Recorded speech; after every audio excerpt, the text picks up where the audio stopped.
ശബരിമലയിലെ ദ്വാരപാലക ശില്പങ്ങളുടെ സ്വർണ്ണപ്പാളികളും താങ്ങുപീഠങ്ങളും നവീകരിച്ചതിലൂടെ 4 കിലോ സ്വർണം അടിച്ചുമാറ്റിയെന്ന് നിയമസഭയിൽ പ്രതിപക്ഷ നേതാവ് വി.ഡി. സതീശൻ ആരോപണം ഉന്നയിച്ചതോടെ ആഗോള അയ്യപ്പ സംഗമം വിവാദങ്ങളിൽ കുരുങ്ങി. ശബരിമല അയ്യപ്പനെ രാഷ്ട്രീയ നേട്ടത്തിന് ഉപയോഗിക്കുകയാണെന്നും വിശ്വാസ സംരക്ഷണം എന്ന പേരിൽ അയ്യപ്പ സംഗമം സംഘടിപ്പിക്കുന്നത് കാപട്യമാണെന്നും കെ.സി. വേണുഗോപാലും വ്യക്തമാക്കി. തട്ടിപ്പാണെന്ന് ബി.ജെ.പിയും നിലപാടെടുത്തു. ഇതോടെ വിശ്വാസികളുടെ വോട്ടുറപ്പിക്കാൻ ലക്ഷ്യമിട്ട് നടത്തുന്ന അയ്യപ്പ സംഗമം തിരിച്ചടിയാവുമോ എന്ന ആശങ്കയിലാണ് സർക്കാർ ഇപ്പോൾ. ശബരിമല വികസനത്തിനുള്ള 355 കോടി രൂപയുടെ പദ്ധതികൾ ചർച്ച ചെയ്യാനാണ് അയ്യപ്പ സംഗമം നടത്തുന്നതെന്നാണ് സർക്കാരിന്റെ വാദം. 25 രാജ്യങ്ങളിൽ നിന്നുൾപ്പെടെയുള്ള 3500 പ്രതിനിധികൾ പങ്കെടുക്കുന്നുണ്ട്. ഫിൽ ടോപ്പിൽ 2 പന്തലുണ്ട്. പാനൽ ചർച്ചയ്ക്കായി 4500 ചതുരശ്ര അടി, ഭക്ഷണശാലയ്ക്കായി 7000 ചതുരശ്ര അടി പന്തലുകൾ നിർമ്മിച്ചിട്ടുമുണ്ട്. ദേവസ്വം ബോർഡിന്റെ പ്ലാറ്റിനം ജൂബിലിയോടനുബന്ധിച്ചുള്ള പ്രദർശന മേളയ്ക്കായി 2000 ചതുരശ്ര അടി വിസ്തൃതിയിൽ മറ്റൊരു പന്തലുമുണ്ട്. 300 ടൺ ശേഷിയുള്ള ശീതീകരണ സംവിധാനമാണ് ഓരോ പന്തലിലും ഒരുക്കിയിട്ടുള്ളത്.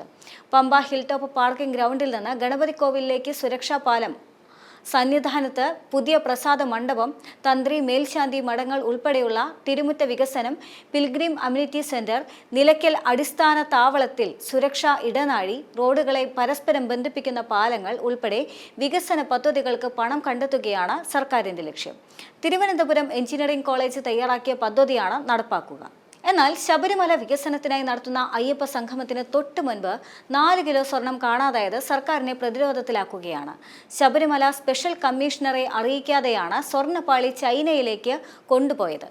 സ്ട്രോങ് റൂമിലെ ശില്പങ്ങളിൽ നിന്ന് സ്വർണം എടുത്തു കഴിഞ്ഞാൽ ചെലവ് കുറയ്ക്കാമെന്ന സ്പോൺസറുടെ കത്തും ദുരൂഹമാണ്. 2019 ജൂലൈ 19-നാണ് ശിലയിളക്കിയത്.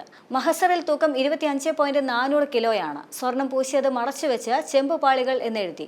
വിജിലൻസിന്റെ സാന്നിധ്യം ഉണ്ടായിരുന്നില്ല. അകമ്പടിയില്ലാതെ കൊണ്ടുപോയി. പിറ്റേന്ന് പീഠങ്ങൾ ഇളക്കി. തൂക്കം 17.400 കിലോയായിരുന്നു. സ്മാർട്ട് ക്രിയേഷൻസ് എത്തിച്ചത് ആഗസ്റ്റ് 29-ന്.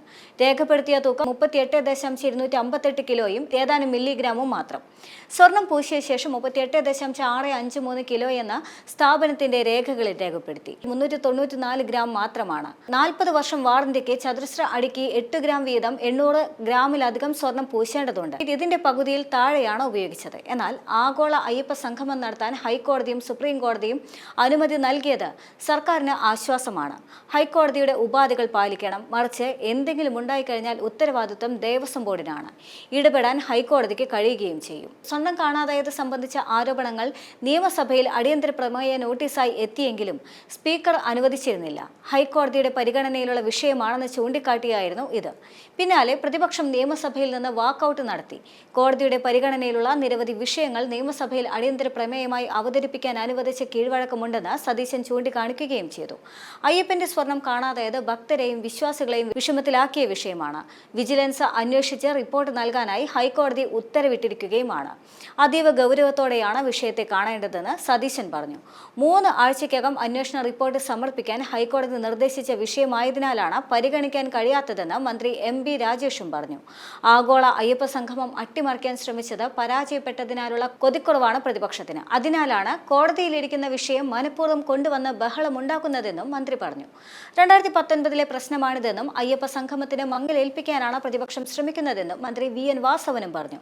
ഹൈക്കോടതി ഉത്തരവ് പ്രകാരമുള്ള അന്വേഷണം നടത്തുന്നതിനിടെ നിയമസഭ ചർച്ച ചെയ്താൽ അത് കോടതിയലക്ഷ്യമാവുമെന്നും വാസവൻ ചൂണ്ടിക്കാണിച്ചു.